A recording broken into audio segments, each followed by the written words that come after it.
Hello guys, কেমন আছেন? তোমরা ভালো আছো? আমরা এখন এই দেখো চা খাচ্ছি। 8টা বাজে, চা খাচ্ছি।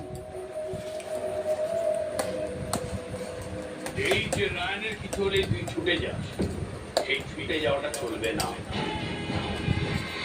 দেখো আমার মেয়ে এসে চা খাচ্ছে বাটিতে। যদি আলাদা থাকতে হয় তাহলে পুরোপুরি আলাদা। আজকে চাটা খেতে লেট হয়ে গেল। রাজি?